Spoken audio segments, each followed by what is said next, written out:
Good evening, नमस्कार सभी civil services की तैयारी करने वाले स्टूडेंट्स का इस YouTube के रिद्धि सिद्धि चैनल पर स्वागत है। अपना ये जो टॉपिक अपने स्टार्ट किया था पिछले लेक्चर के अंदर, संतुलन और समन्वय, कंट्रोल एंड कोऑर्डिनेशन, जो थर्ड यूनिट है RS मेंस के अंदर, उसमें अपनों ने तंत्रिका तंत्र वाला जो पार्ट शुरू कर दिया था नर्वस सिस्टम के अंदर, उसमें अग्र मस्तिष्क की बात अपने ने होगी थी। अब अपने आगे बात करते हैं मध्य मस्तिष्क के बारे में, मिड ब्रेन। इसके एग्जाम में क्वेश्चंस कैसे बनते हैं उन पे देखें अपने। सबसे पहले तो एक बार कंसेप्ट क्लियर कर लेते हैं, फिर क्वेश्चन फॉर्मेट पे आ जाएंगे अपने कैसे क्वेश्चंस करने हैं। तो मिड ब्रेन जो होता है, मध्य मस्तिष्क, मध्य मस्तिष्क, यहां जो भी कीवर्ड्स लिखे जा रहे हैं बोर्ड के ऊपर उनको प्लीज अपने कॉपी पे लिखते रहना इस प्रकार से। तो इसमें मध्य मस्तिष्क के दो भाग है। एक पार्ट तो है कार्पोरा, क्वाड्रिजेमिना, कार्पोरा क्वाड्रिजेमिना, और दूसरा जो भाग है वो है सेरिब्रल पेडंकल। एक तो ये दोनों वर्ड अपने को यूज में ले लें इस प्रकार से। अब इन वर्डों को समझेंगे आप। पेडंकल का मतलब फिलामेंट सा होता है, एक तंतु सा होता है, धागा सा होता है एक प्रकार से। और क्वाड्री का मतलब चार। तो सबसे पहले इसको क्लियर करें अपने, कार्पोरा क्वाड्रिजेमिना। ये क्या होते हैं? चार लोब होते हैं, पिंड होते हैं ऐसे। तो इन चार पिंडों को बोलते हैं कार्पोरा क्वाड्रिजेमिना। अब इसको एक इमेज के द्वारा देखें, जैसे ऐसे देखो, अगर मस्तिष्क की स्ट्रक्चर यूं होती है अपने, यूं ब्रेन है ये ऐसे, और मध्य मस्तिष्क में से पिंड से होते हैं ऐसे यूं। ये चार पिंड हो गए। ये आगे वाला भाग है मस्तिष्क का और ये मध्य का भाग है। अभी जो कार्पोरा क्वाड्रिजेमिना है, इनको प्लीज नोट करते रहना। कार्पोरा क्वाड्रिजेमिना है, इनका संबंध किसके साथ है और इनका फंक्शन क्या है उनको देखें अपने। तो इनके अंदर इनका जो संबंध होता है, दो जो पिंड होते हैं इनका संबंध अपने आंखों की रेटिना के साथ होता है। जैसे आंख है अपनी, ये लेंस आंख के अंदर में, ये इमेज बनती है अपनी रेटिना के ऊपर, ये रेटिना। तो यहां से क्या है, एक धागा सा निकलेगा दो पिंडों से, तंत्रिका जाती है। उस तंत्रिका को बोलते हैं ऑप्टिक नर्व या दृष्टि तंत्रिका। ऑप्टिक नर्व है दृष्टि तंत्रिका।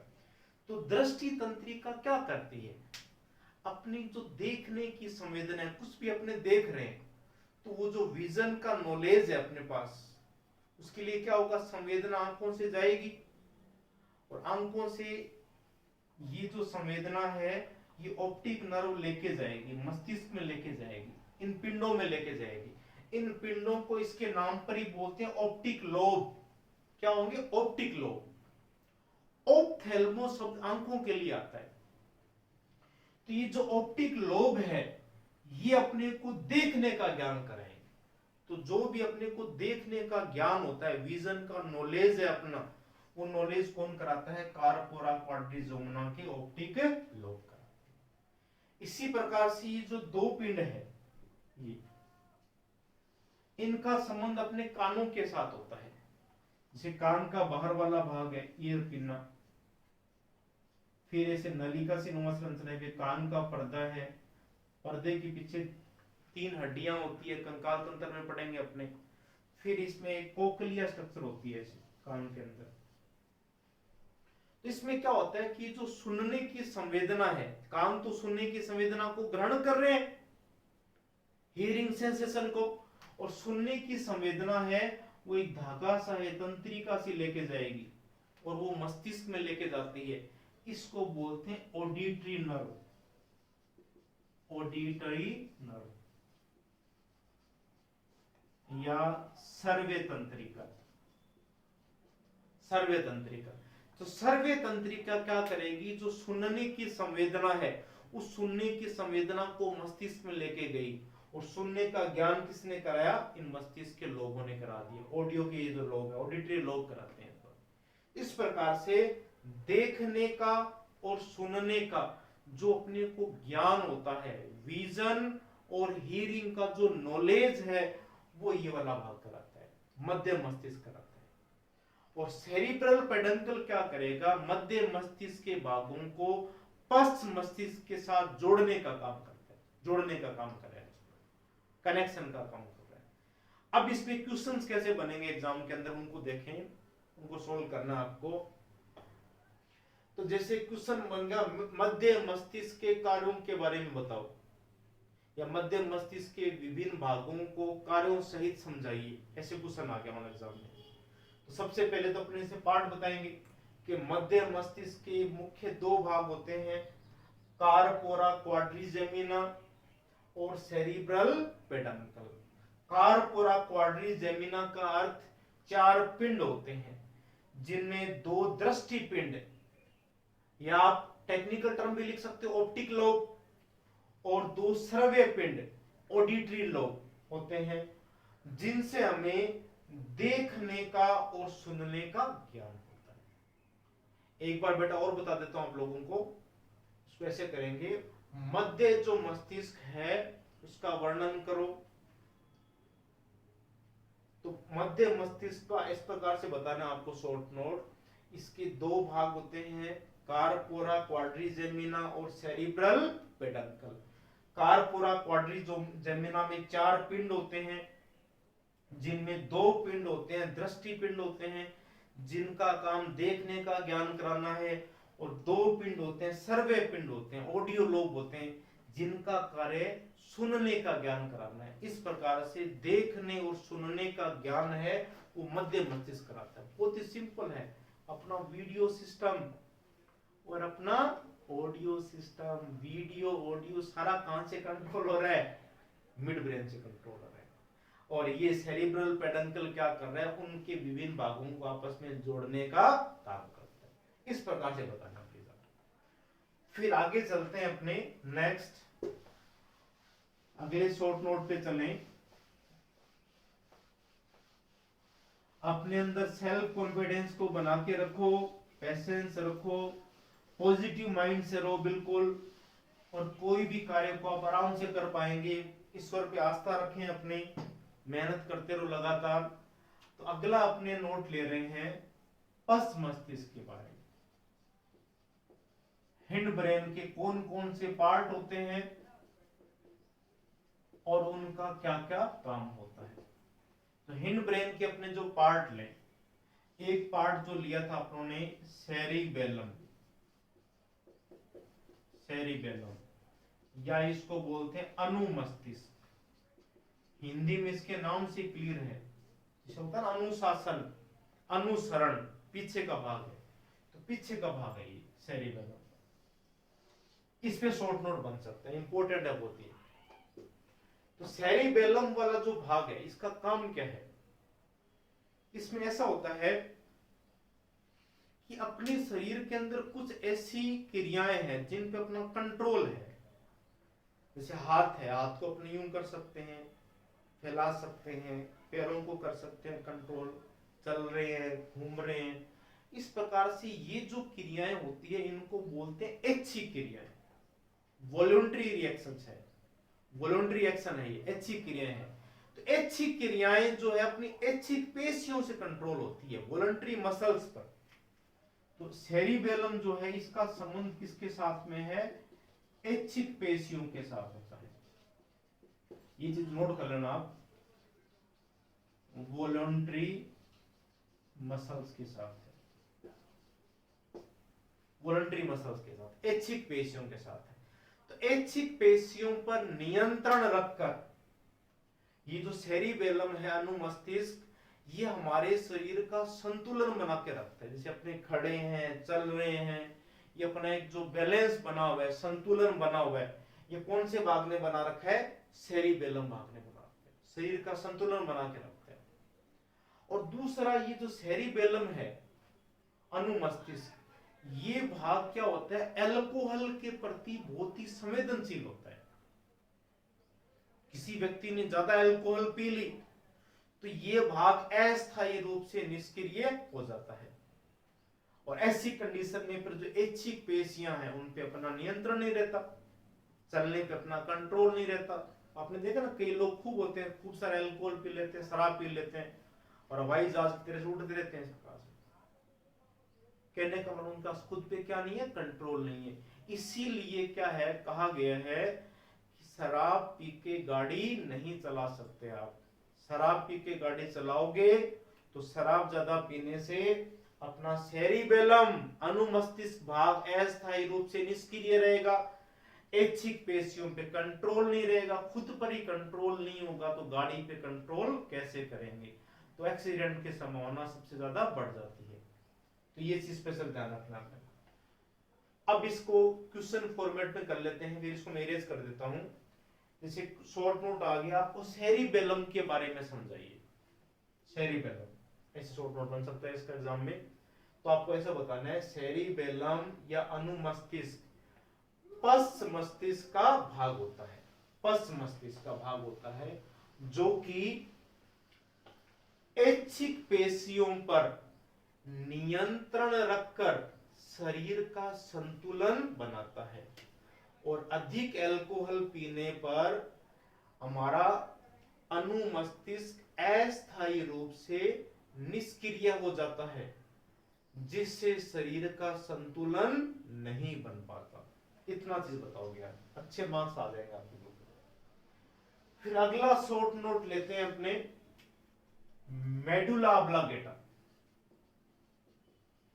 छोटी क्लासों में इस नाम को बार बार बोलते थे अपने, मेडुला ऑब्लांगेटा, मेडुला ऑब्लांगेटा, है ना। तो मेडुला ऑब्लांगेटा क्या है, इसके बारे में ये शॉर्ट नोट बन गया मानो, इसके बारे में समझाओ आप। तो सबसे पहले तो अपने को बताना होगा कि मेडुला ऑब्लांगेटा मस्तिष्क का कौन सा भाग है, पश्च भाग है, हैंड पार्ट है, हैंड ब्रेन का भाग है। दूसरा ये क्या करता है, जैसे अपन ने पढ़ा था ना इससे पहले, सेरिबेलम के अंदर अनुमस्तिष्क, वो तो ऐच्छिक पेशियों पे कंट्रोल कर रहा था, इसका अनैच्छिक पेशियों पे कंट्रोल होता है। जैसे अपना हार्ट है, हार्ट अपने आप चल रहा है, अपने कंट्रोल में नहीं है, हार्ट रेट अपने आप चल रही है, हृदय की धड़कन चल रही है 72 बार प्रति मिनट लगभग। और दूसरा अपने सांस ले रहे हैं, सांस छोड़ रहे हैं, अपने आप चल रहा है। थोड़ी टाइम के लिए कंट्रोल कर सकते हैं, एक आधा मिनट, बाकी सांस लेना तो अपने आप ही होता है। ऐसा थोड़ी होता है सांस लेना याद रखो, कहीं सांस लेना भूल जाए, ऐसा भी नहीं होता। सांस अपने आप अंदर जाती है, अपने आप ही बाहर आ रही है। तो ये भी कैसी है, अनैच्छिक क्रिया है। खाना खाया, खाने का अपने आप डाइजेशन हो रहा है, पाचन अपने आप हो रहा है।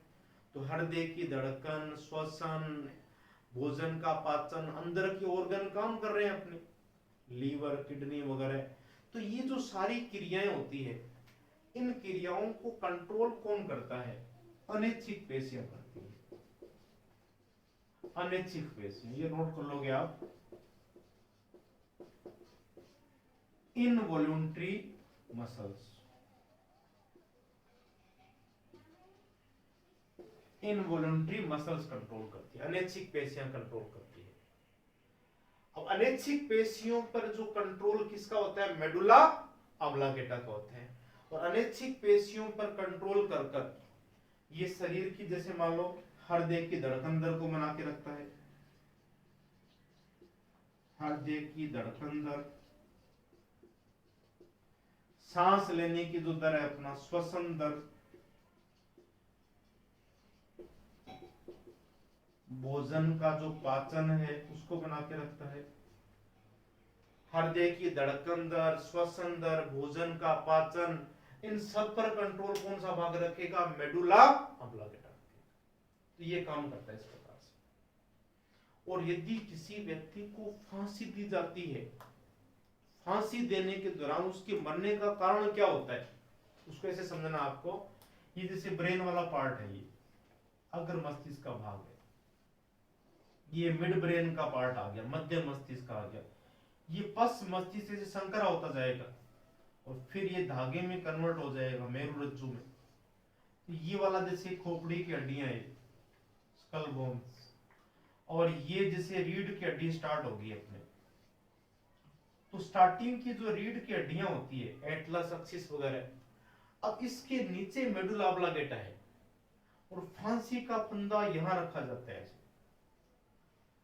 और जो फांसी देता है, जो जल्लाद होता है एक प्रकार से, बहुत हष्टपुष्ट होता है, वो एकदम से जर्क लगाता है, झटका लगाता है, फिर फांसी का फंदा है इसको एकदम से खींचेगा और जर्क लगाएगा, तो उससे प्रेशर लगेगा, उस प्रेशर से ये हड्डियां है वो मेडुला ऑब्लिगेटा को नष्ट कर देगी। और मेडुला ऑब्लिगेटा नष्ट होते ही हृदय की धड़कन दर रुक जाएगी, श्वसन दर रुक जाएगी, भोजन का पाचन है ये सब रुक जाएगा, और व्यक्ति की क्या हो जाएगी, मृत्यु हो जाएगी। तो ये इंपॉर्टेंट क्वेश्चन बन सकता है, तो ये चीजें नोट कर लोगे आप। अब इसको क्वेश्चन फॉर्मेट में कैसे लिखना आपको, देखो ज्यादा लिखने की कोशिश मत करना पढ़ते समय, यहाँ के जो की वर्ड है उन्हीं को प्लीज लिखना। ज्यादा लिखने पे आप ध्यान देने लगे फिर आपके माइंड में नहीं जा पाएगा कंसेप्ट को सुनते रहो, इन की वर्डों को लिखते चलो, और फिर जैसे आपको टाइम मिले उनको फिर लिख डालो उस प्रकार से। लिखने की अधिक से अधिक प्रैक्टिस करते रहो, ऐसे करना आपको प्लीज। जब आपको एक्सप्लेन कर रहे होते हैं उस समय आपको लिखना नहीं है प्लीज। अब इसमें देखो ध्यान से, इसको अपने समराइज कैसे करें, जैसे नोट आ गया आपका, शॉर्ट नोट आ गया, मेडुला ऑब्लिगेटा के बारे में समझाइए। तो उसको ऐसा लिखना है कि मेडुला ऑब्लिगेटा पश्च मस्तिष्क का भाग होता है जो कि अनैच्छिक पेशियों पर नियंत्रण रखकर अनैच्छिक क्रियाओं जैसे हृदय की धड़कन दर, श्वसन दर, भोजन का पाचन आदि इन क्रियाओं पर नियंत्रण रखता है। और फांसी देने के दौरान मेडुला ऑब्लिगेटा के नष्ट हो जाने पर अनिच्छिक क्रियाएं जैसे हृदय की धड़कन, श्वसन दर आदि रुक जाती है, जिससे व्यक्ति की मृत्यु हो जाती है। ये इस पे लिखना था पूरा। इसके बाद अगला शॉर्ट नोट लेते हैं अपने में पोन्स वाला भाग। पोन्स में तो कुछ है ही नहीं, सिंपल है। पश्च मस्तिष्क का जो लास्ट वाला भाग अपन ने बनाया था ना उसमें डायग्राम में स्टार्टिंग के अंदर, पोन्स, ये भाग भी क्या करेगा, कोऑर्डिनेशन का काम कर रहा है। पश्च मस्तिष्क के अनेक भागों को आपस में जोड़ने का काम करता है। पश्च मस्तिष्क के भागों को जोड़ने का काम करेगा। इस पे छोटा क्वेश्चन बन सकता है 20 शब्दों में, पोन्स क्या है। पश्च मस्तिष्क का भाग है जो पश्च मस्तिष्क के विभिन्न भागों को आपस में जोड़ने का कार्य करता है, ये बताना आपको। फिर अगला शॉर्ट नोट लेते हैं जो बहुत ही इंपॉर्टेंट है, इसको ध्यान से सुनना। तो पढ़ाई की व्यू से सबसे अधिक इंपॉर्टेंट यही है। ये लिया आपने मेरुरज्जु, स्पाइनल कॉर्ड के बारे में क्वेश्चन बने आपके। स्पाइनल कॉर्ड, मेरुरज्जु। अब ये वाला भाग इसलिए इंपॉर्टेंट बता रहा हूं कि अपना जो माइंड होता है, एक तो जैसे आप सभी ने स्टूडेंट ने सुना होगा, एक कॉन्शियस माइंड होता है अपना, चेतन मन होता है, और एक अपना होता है सब कॉन्शियस माइंड, अवचेतन मन होता है। तो ये सब कॉन्शियस माइंड की तरह काम कर रहा है मेरुरज्जु। कैसे काम करता है इसको समझो ध्यान से। जैसे ये मस्तिष्क वाला भाग हो गया, इसको रफली डायग्राम बना रहे हैं अपने, ये धागा सा है जैसे पीछे। अब इससे जैसे ये तंत्रिका निकल रही है, पैर में जा रही है जैसे, इसको बहुत ही ध्यान से समझना है, बहुत इंपॉर्टेंट है। यदि ये चीज आपके पकड़ में आ गई ना तो सिलेक्शन होना इजी हो जाएगा बिल्कुल ही। जैसे ये ब्रेन है, ये मस्तिष्क है, और ये पैर का अंगूठा है। तो पैर का जो अंगूठा होता है वो ब्रेन से मैक्सिमम डिस्टेंस के ऊपर है। जैसे ही जैसे अपने यहाँ पे कोई नुकीली चीज चुभे या कोई गर्म वस्तु छुए तो ये सेंसेशन ऐसे जाएगी, पहले स्पाइनल कॉर्ड के पास भी, मेरुरज्जु के पास, और फिर मस्तिष्क के पास जाए, और फिर वापस प्रतिक्रिया आए, रिएक्शन मेरुरज्जु के पास में और अंगूठे के पास। इसमें टाइम ज्यादा लग जाएगा। जैसे गर्म तवा है, उसका अपना हाथ लग गया तो अपने ये सोच के हाथ उठाते हैं, हाथ गर्म हो रहा है, हाथ को दूर करो, हाथ अपने आप हट जाता है। ऐसी कोई नुकीली चीज अपने छू गई, उस नुकीली चीज को अपने टच करके ये सोच के नहीं हटाते, अपने आप ही हटता है। ऐसे कोई भी गर्म या नुकीली वस्तु अंगूठे के छू गई तो यहां से सेंसेशन यहां तक नहीं जाएगी, यहां से सेंसेशन यहीं तक ही जाएगी और यहीं से वापस कंट्रोल हो जाएगा। इस प्रकार की जो क्रियाएं होती है, जो स्पाइनल कॉर्ड है, जिस पे ब्रेन का कंट्रोल नहीं है, अपना ऑटोमेटिक कंट्रोल होती है, तो ऐसी क्रियाओं को बोलते हैं रिफ्लेक्स एक्शन। रिफ्लेक्स एक्शन, प्रतिवर्ती क्रियाएं, रिफ्लेक्स एक्शन। और प्रतिवर्ती क्रियाओं को जो कंट्रोल करता है वो कौन करता है? मेरु रज्जु करेगा, प्रतिवर्ती क्रियाओं को कंट्रोल करता है। अब इसमें एग्जाम व्यू से जो इंपॉर्टेंट बता रहा था, इसलिए बता रहा है कि जो ऐसा होता है कि कई बार एक साइंटिस्ट भी था, एक कहानी की तरह सुन लो इसको आप, इवान पावलोव के नाम से था। उसने कुत्ते पे एक्सपेरिमेंट किया। वो क्या करता था, कुत्ते को बिल्कुल फिक्स टाइम पे खाना खिलाता था, घंटी बजाकर, घंटी बजाता था, फिर कुत्ते को खाना खिला देता था। डेली इसका काम यह था। कई दिनों तक उन्होंने कंटिन्यू रखा। एक दिन क्या हुआ, वो घंटी बजा के सीधा खड़ा हो गया उसी टाइम, तो कुत्ता पास में आ गया और कुत्ते के मुंह से लार निकलने लगी इस प्रकार से। तो ये ऐसी जो क्रियाएं होती है, इन क्रियाओं को कहते हैं प्रतिवर्ती क्रियाएं। तो मिठाई की सुगंध से या भोजन की सुगंध से मुंह में लार आना, वो भी कैसी क्रिया है? प्रतिवर्ती क्रिया। इन पे मस्तिष्क का कंट्रोल नहीं है। इसी प्रकार से क्या होता है कि आजकल आपने देखा होगा कि गवर्नमेंट स्कूलों के अंदर या बाकी स्कूलों के अंदर भी स्टार्टिंग में बच्चों को फेल नहीं करते हैं। उसका भी यही कारण है। उसका क्या कारण होता है? वो सारा इसी से संबंधित है, प्रतिवर्ती क्रियाओं से संबंधित है। इसका रीजन ये होता है कि स्टार्टिंग में बच्चे को अपनों ने फेल कर दिया तो उसका सेल्फ कॉन्फिडेंस लेवल डाउन हो जाता है। उसका जो अवचेतन मन है, ब्रेन का पार्ट, ये कमजोर हो जाएगा और उससे फिर आगे वो बिल्डअप नहीं हो पाएगा। तो इसमें कोई भी काम कर रहे हो आप, जैसे गाड़ी भी चलाना सीख रहे हैं अपने, उसका एग्जांपल देता हूँ, इसी में आएगा। 4 व्हीलर चलाना सीख रहे हैं अपने, तो शुरू में पूरा ध्यान होता है अपना, स्टीयरिंग पे ध्यान लगा रहे हैं अपने, गियर पे ध्यान है, क्लिच पे, ब्रेक पे, सब पे ध्यान है। शुरू में पूरा ध्यान रखना पड़ता है, ब्रेन का रोल होगा पूरा पूरा। और बाद में लगातार करते रहेंगे तो अपनी हैबिट बन जाएगी।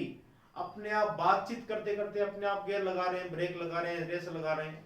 तो वो क्रियाएं जो शुरू में ब्रेन से कंट्रोल हो रही थी, बाद में वो कहां से कंट्रोल होने लगी? मेरु रज्जु से। स्टार्टिंग में अच्छी क्रिया थी, वो अच्छी क्रिया में लगातार अपने अभ्यास करते रहे, कंटिन्यू प्रैक्टिस करते रहे, तो वो किस में कन्वर्ट हो जाएगी? रिफ्लेक्स एक्शन में कन्वर्ट हो जाएगी। ऐसे आपका ब्रेन है। आप बार बार पॉजिटिव सोचते रहो, पॉजिटिव सोचो लगातार कि मैं इस आरएस के एग्जाम्स में टॉप 10 में लाऊंगा, टॉप 10 में रैंक मेरी आएगी, अच्छी मेहनत करूंगा, पॉजिटिव। जितना पॉजिटिव वाइब्रेशन इसको दो माइंड को, तो आपका माइंड वैसे ही काम करने लग जाएगा। बैकग्राउंड का इससे ज्यादा कोई लेना देना नहीं है। कई ऐसे स्टूडेंट भी देखे हैं हमने जो सेकंड डिवीजन के अंदर आईएएस आरएस बन जाते हैं, टॉपर बन जाते हैं। इसलिए इस पार्ट को स्ट्रॉन्ग करो आप, रिफ्लेक्स एक्शन को, और सुबह जल्दी उठने की हैबिट डालो। अर्ली मॉर्निंग का जो टाइम होता है वो ब्रेन की एक्टिविटी मैक्सिमम होती है उस समय। सुबह 4 बजे उठो हर हालत में। 4 बजे उठने के बाद सबसे पहले आपको नहाना है, फ्रेश होके नहा लो, फिर पढ़ने लग जाओ आप। सुबह का टाइम जरूर यूज करो आप, अर्ली मॉर्निंग का टाइम, रात को देर तक मत पढ़ो आप। तो ये जो चीजें हैं उससे आपका माइंड अपने आप को फंक्शन करता रहेगा आपका। अब इसको क्वेश्चन फॉर्मेट में ले लेते हैं, फिर मैं इसको इरेज करता हूं। इसमें ज्यादा एक्सप्लेन करने वाला था, लिखने वाला काम कम था इसके अंदर। जैसे मेरु रज्जु पे क्वेश्चन आ गया, मेरु रज्जु के कार्यों के बारे में समझाइए, explain the function of spinal cord. उसको एक्सप्लेन कैसे करोगे आप? मेरु रज्जु रीढ़ की हड्डी के अंदर धागे नुमा संरचना होती है, जो कि विभिन्न प्रतिवर्ती क्रियाओं या रिफ्लेक्स एक्शन को नियंत्रित करती है, जैसे किसी गर्म या नुकीली वस्तु के छूने पर प्रभावित भाग का एकदम दूर हटना। ऐसी क्रियाओं को कहते हैं प्रतिवर्ती क्रियाएं, और इनका नियंत्रण कौन करता है? मेरु रज्जु का। इस प्रकार से बता रहा हूं। इसके बाद में अगला शॉर्ट नोट लेते हैं अपने, वो है न्यूरॉन के बारे में। न्यूरॉन या तंत्रिका कोशिका, इस पे कैसे क्वेश्चन कर सकते हैं? ये बन गया न्यूरॉन दे दिया, या आपको शॉर्ट नोट पे ये दे दिया तंत्रिका कोशिका, इसके बारे में लिखिए। न्यूरॉन या तंत्रिका कोशिका, इसके बारे में लिखिए। तो जो न्यूरॉन होता है या तंत्रिका कोशिका होती है, एक तो इसकी संरचना बनाए आपने, उससे क्लियर होगा आपको। इसकी स्ट्रक्चर इस प्रकार से होती है कि यूं स्ट्रक्चर है इसकी,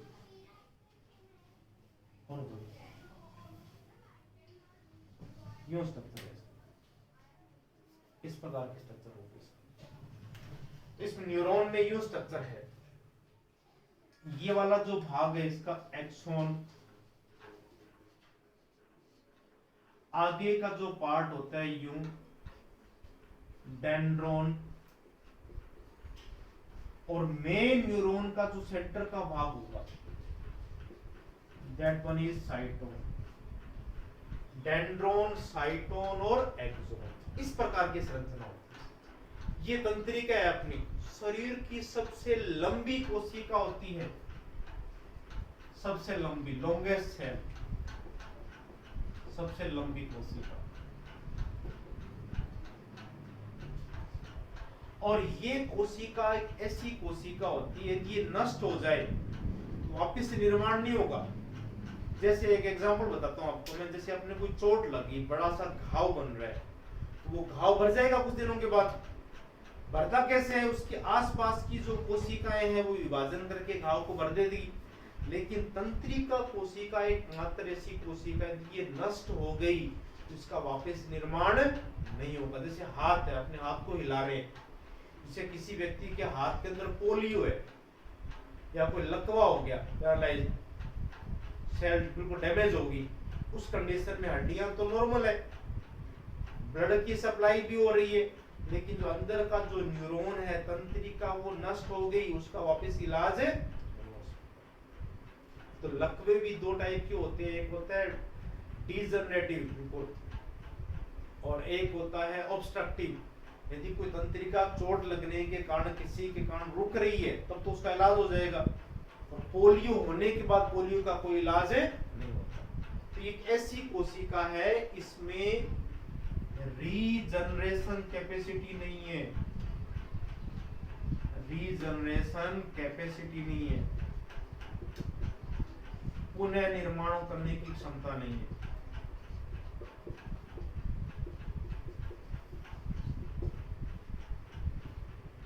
इस वाले पार्ट को, शॉर्ट नोट को अपने कवर करते हैं। तो एक तो आपको जैसे शॉर्ट नोट आ गया, न्यूरॉन या तंत्रिका कोशिका के बारे में समझाइए। तो आप इसकी एक इमेज भी बना सकते हो ऐसे, और फिर इसके भाग बता देंगे। न्यूरॉन के अंदर मुख्य 3 भाग होते हैं। आगे के बिल्कुल छोटे छोटे धागेनुमा संरचना होती है, जिनको कहेंगे डेंड्रॉन। इसको लिख लेना प्लीज आप, डेंड्रॉन। फिर इसका बीच का जो मुख्य भाग होता है, जहां केंद्रक होता है, इसको कहेंगे साइटोन। और पीछे वाला जो भाग है वो है एक्सोन। तो डेंड्रोन, साइटोन और एक्सोन, 3 भागों से ये मिलकर बना होता है। और शरीर की सबसे लंबी कोशिका होती है, लॉन्गेस्ट सेल है ये, जिसमें पुनः निर्माण की क्षमता नहीं होती। यदि यह नष्ट हो जाए तो इसका पुनः निर्माण नहीं होता। जैसे एग्जांपल लिख सकते हो पोलियो रोग के अंदर। तो इसको आप नोट कर लेंगे। इसको मैं एक बार और एक्सप्लेन कर देता हूं, एकदम पक्का हो जाएगा आपके लिए। जैसे क्वेश्चन एग्जाम में आ गया, न्यूरॉन या तंत्रिका कोशिका के बारे में समझाइए। एक्सप्लेन अबाउट न्यूरॉन और नर्व सेल। तो यह बताएंगे कि न्यूरॉन या तंत्रिका कोशिका के 3 भाग होते हैं। डेंड्रोन आगे का सूक्ष्म भाग दागिनुमा, साइटोन मुख्य भाग और एक्सोन लंबा तंतुनुमा भाग।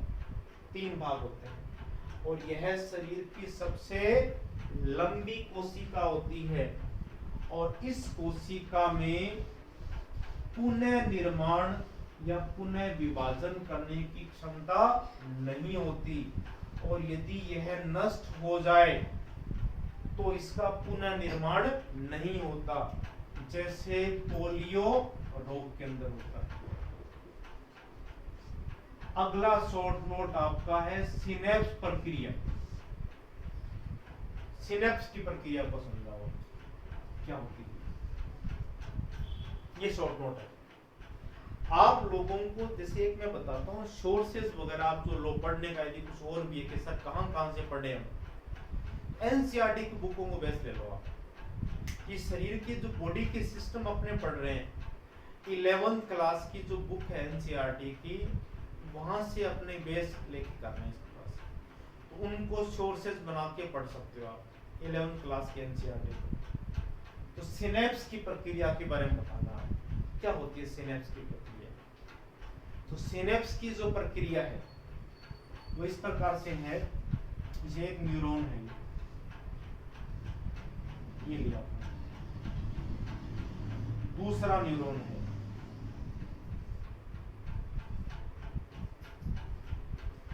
ये इसके आगे का डेंड्रोन है, ये इसका आगे का डेंड्रोन है, ये इसका सेंटर वाला भाग है। तो इसमें क्या होता है कि जिससे अपने घरों में अपने देखते हैं जो लाइट के वायर है उनसे इलेक्ट्रिसिटी फ्लो हो रही है, विद्युत धारा बहती रहती है, जैसे स्विच ऑन करते एकदम से बल्ब जल जाएगा, ट्यूबलाइट चल जाएगी, फैन चल जाएगा, तो करंट जैसे चलती है, इसी प्रकार से ये जो लंबे लंबे धागे से होते हैं अपने शरीर के अंदर, इनसे संवेदनाएं चल रही है, जैसे ये संवेदना चल रही है अपने दिमाग में जा रही है। तो ये सिनेप्स का मतलब क्या है उसको समझेंगे ध्यान से। अब इसमें जैसे कोई भी इंफॉर्मेशन है, जैसे यहाँ से इंफॉर्मेशन आई इस डेंड्रोन से साइटोन के पास, साइटोन से एक्सोन के पास, और फिर ये पीछे वाला जो न्यूरॉन है, पीछे वाला जो न्यूरॉन है इसका ये वाला जो भाग है डेंड्रोन, इनके बीच में स्पेशल टाइप के केमिकल्स निकलते हैं, रासायनिक पदार्थ निकलेंगे यहाँ, और इन रासायनिक पदार्थों को कहा जाता है न्यूरोट्रांसमीटर।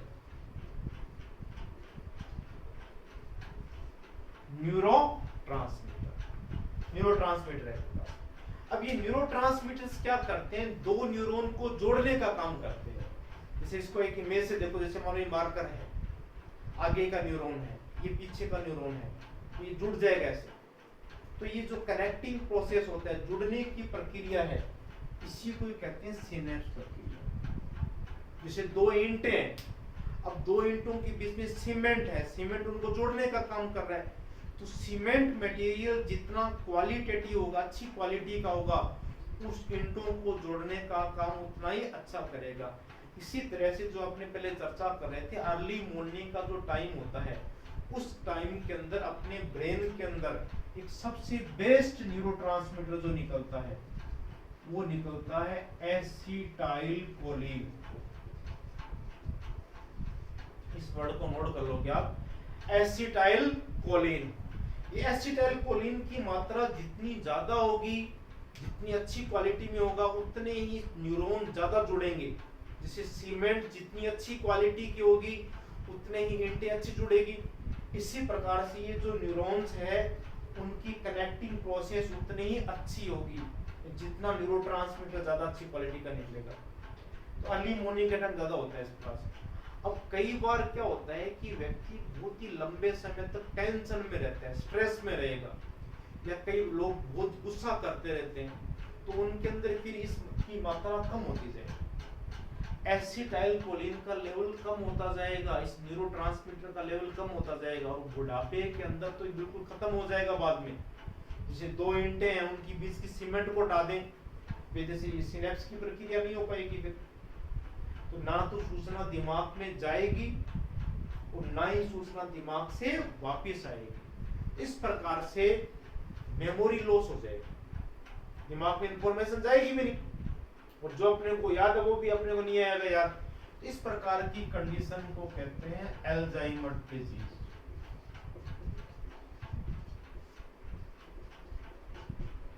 अल्जाइमर रोग हो जाए।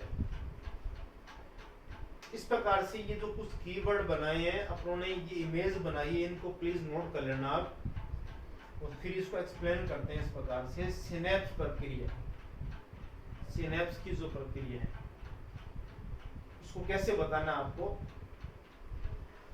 तो सबसे पहले इजी फॉर्म में ऐसे लिखना है इसको आपको, दो न्यूरॉन के बीच, एक न्यूरॉन ये है, एक न्यूरॉन ये है, दो न्यूरॉन के बीच जुड़ने की जो प्रक्रिया होती है उस प्रक्रिया को कहते हैं सिनेप्स प्रक्रिया। और इस प्रक्रिया को संचालित करने के लिए दो न्यूरॉन के बीच न्यूरोट्रांसमीटर निकलते हैं, और ये जो न्यूरोट्रांसमीटर है उनमें सबसे अच्छी गुणवत्ता का होता है एसिटाइलकोलिन। और यदि कोई व्यक्ति लंबे समय तक तनाव में रहता है, गुस्सा आदि अधिक करता है, तो बुढ़ापे के अंदर उसमें एसिटाइलकोलिन का स्तर बिल्कुल न्यून हो जाता है या अनुपस्थित हो जाता है, तो उस व्यक्ति के अल्जाइमर रोग हो जाता है। और अल्जाइमर जो रोग है उसमें व्यक्ति की मेमोरी खत्म हो जाती है। अपने भारत में इसके चांसेस कम है। बुढ़ापे के अंदर अपने तो देखो गांवों के अंदर, शहरों के अंदर आपस में मिलजुल के रहते हैं, बूढ़े लोग आपस में बातचीत करते रहते हैं, शेयर करते रहते हैं प्रॉब्लम। ये प्रॉब्लम ज्यादा यूरोप में हो रही है। यूरोप में के फैमिली नाम की कोई चीज ही नहीं होती इस प्रकार से, इंडिविजुअल घूम रहे हैं प्रकार से, तो वहां पर जो बूढ़े लोग होते हैं वो ज्यादा स्ट्रेस में आ रहे हैं, और अल्जाइमर रोग वहां लगातार बढ़ता ही जा रहा है। तो धीरे धीरे भारत भी इसके चपेट में आता जा रहा है इस प्रकार से। बुढ़ापे में गाँव के लोगों का लाइफ तो बहुत ही अच्छा होता है, आराम से साथ में बैठे हैं बूढ़े बड़े लोग, आराम से गल्ले मार रहे हैं, गप्पे मार रहे हैं, ठीक है। शहरों के अंदर थोड़ी हालत खराब है, अकेले व्यक्ति रहते हैं, पहले गवर्नमेंट जॉब में या प्राइवेट जॉब में लगे होते हैं, फिर रिटायर हो जाते हैं, फिर बिजी रहना उनको आता नहीं है, तो फिर ये समस्या बढ़ जाती है। इसको मैं एक बार लास्ट में रिकॉल और कर देता हूँ, फिर इसको इरेज करता हूँ मैं। जैसे एग्जाम में क्वेश्चन आ गया आपके, सिनेप्स की प्रक्रिया को समझाओ, या तो यहाँ से क्वेश्चन बन सकता है, या मैंने इसीलिए इसको बॉक्स में लिया था, यहाँ से क्वेश्चन आ सकता है, अल्जाइमर रोग के बारे में समझाइए, दोनों से क्वेश्चन कैसे बन सकता है।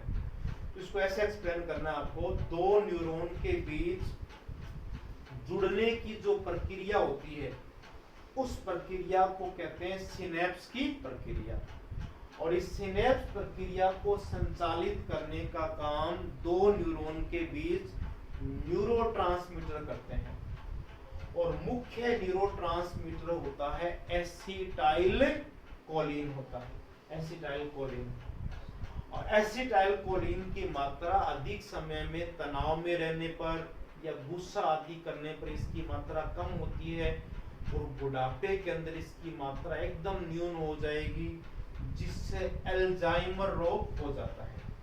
और इस अल्जाइमर रोग के अंदर व्यक्ति की याददाश्त खत्म हो जाती है, मेमोरी लॉस हो जाती है। इसके बाद में अगला है मेनिंजाइटिस। ये शॉर्ट नोट बन सकता है। इन शॉर्ट नोटों को अच्छी तरह से डार्कर से मार्क कर लेना। ये इंपॉर्टेंट क्वेश्चन दे रहे हैं आपको एग्जाम व्यू से, सिलेक्टिव है ये। ऐसे शॉर्ट नोट आ गया, मेनिंजाइटिस के बारे में लिखो, व्हाट इज मेनिंजाइटिस, एक्सप्लेन। तो क्या होता है मेनिंजाइटिस, इसको बहुत ही इजी सी इमेज के द्वारा समझाएंगे आप, एकदम समझ में आ जाएगा। अब ये लास्ट ही ले रहे हैं अपने बस, फिर ये एक जो नर्वस सिस्टम वाला जो एग्जाम व्यू से लिया मैंने, पहले चर्चा की थी मैंने, आप लोगों का सिलेक्शन करवाना जरूरी है।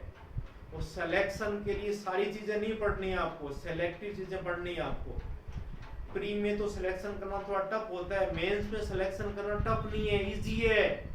बस मेन क्राइटेरिया उन्हीं को पढ़ते रहो आप और उनको बार बार रिवीजन करते रहो आप, आराम से सिलेक्शन हो जाएगा।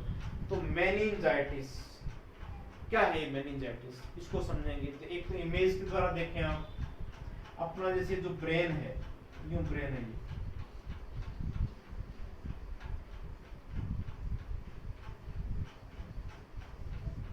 ये ब्रेन का पार्ट है, इसके ऊपर ऐसी झिल्लियां होती है, ब्रेन के ऊपर मेम्ब्रेन है इस प्रकार से। जैसे अपने देखे प्याज के ऊपर होती है झिल्लियां सी होती है, व्हाइट व्हाइट सी, इस प्रकार से मेम्ब्रेन है इसके ऊपर। एक मेम्ब्रेन ली, दूसरी मेम्ब्रेन आ गई, एक तीसरी मेम्ब्रेन आ गई, ऐसे 3 मेम्ब्रेन होती है, झिल्लियां होती है। ये मस्तिष्क का भाग है। मस्तिष्क के जो न्यूरॉन है, तंत्रिकाएं हैं, वो अपनी जो खोपड़ी की हड्डी है उसके साथ यदि रगड़ करके नष्ट होगी तो वापिस निर्माण नहीं होगा। इसलिए प्रकृति ने क्या किया? अपना प्रोटेक्शन किया, अपने न्यूरॉन डैमेज नहीं हो हड्डी के साथ रगड़ाने से, इसलिए बीच में झिल्लियां बना दी ताकि ब्रेन अपना खोपड़ी की हड्डियों के डायरेक्ट कांटेक्ट में नहीं रहे, उसकी सुरक्षा बनी रहे। तो 3 झिल्लियों से सुरक्षा मिलती है। इनका नाम याद रखना है आपको, इंपॉर्टेंट तो ये है। इनके लिए मैं आपको इजी बता देता हूँ, देखो कैसे याद रखना है। डी से याद रखो, एक तो ए पी, डीएपी खाद नहीं आती क्या? डीएपी, उससे याद रख लो, डीएपी। डी का मतलब ड्यूरामेटर, ड्यूरामेटर इनको लिख लेना। ए का मतलब अरेक्नोइड और पी का मतलब पाइयामेटर। ड्यूरामेटर, अरेक्नोइड और पाइयामेटर, ये 3 झिल्लियां हैं आपके पास। इन तीनों झिल्लियों को, ये जो 3 मेम्ब्रेन है, इनको सम्मिलित रूप से कहा जाता है मेनिंजेस। क्या बोलेंगे? मेनिंजेस, मेनिंजेस कहते हैं। और आईटी शब्द कहीं भी आ जाए साइंस में, उसका मतलब होता है इन्फ्लामेशन, संक्रमण होना। जैसे अपेंडिसाइटिस, अपेंडिक्स में इन्फेक्शन हो गया। पैंक्रियाटाइटिस, पैंक्रियाज अग्नाशय ग्रंथि में इन्फेक्शन हो गया। ऐसे मेनिंजाइटिस, साइंस बहुत इंटरेस्टिंग है, यदि इसको समझ के हुए तो रटना नहीं है बिल्कुल भी कुछ भी। मेनिंजेस और आइटिस, मेनिंजेस इन तीनों झिल्लियों को बोल रहे हैं, मस्तिष्क की झिल्लियां। और इनका काम, इनमें क्या हो गया? इन्फेक्शन हो गया, संक्रमण हो गया, तो रोग का नाम क्या हो गया? मेनिंजाइटिस या ब्रेन फीवर, मस्तिष्क का बुखार। उस मस्तिष्क के बुखार के दौरान ये झिल्लियां क्या होती है? सूज जाती है, इनमें सूजन आ जाती है, उससे व्यक्ति को हाई ग्रेड फीवर रहता है, तेज बुखार रहता है, नींद बिल्कुल ही नहीं आती है। इस प्रकार की प्रॉब्लम को बोलते हैं मेनिंजाइटिस। अब इसको अगेन एक्सप्लेन कर रहा हूं मैं आपको, ध्यान से देखो, इसको नोट कर लेना आप। मेनिंजाइटिस के बारे में शॉर्ट नोट बने एग्जाम के अंदर आपके, तो जो मस्तिष्क होता है, इस मस्तिष्क के चारों तरफ 3 झिल्लियां होती है, अपने 3 झिल्लियां होती है। सबसे अंदर बाहर वाली जो झिल्ली है वो है डी के नाम से, ड्यूरामेटर। बीच वाली होती है अरेक्नोइड, सबसे अंदर वाली है पाइयामेटर। ड्यूरामेटर, अरेक्नोइड और पाइयामेटर, इन तीनों झिल्लियों को सम्मिलित रूप से कहते हैं मेनिंजेस। और इनमें संक्रमण हो गया, उस रोग को कहते हैं मेनिंजाइटिस। और जिसमें सिम्टम, लक्षण ये आएंगे कि व्यक्ति को तेज बुखार आता है, इसलिए इसको मस्तिष्क का बुखार भी कहा जाता है, ब्रेन फीवर कहा जाता है। तो इसको मैं अगेन रिकॉल कर देता हूँ, फिर मैं इरेज करता हूँ इसको। शॉर्ट नोट बने आपके, मेनिंजाइटिस को एक्सप्लेन करो आप।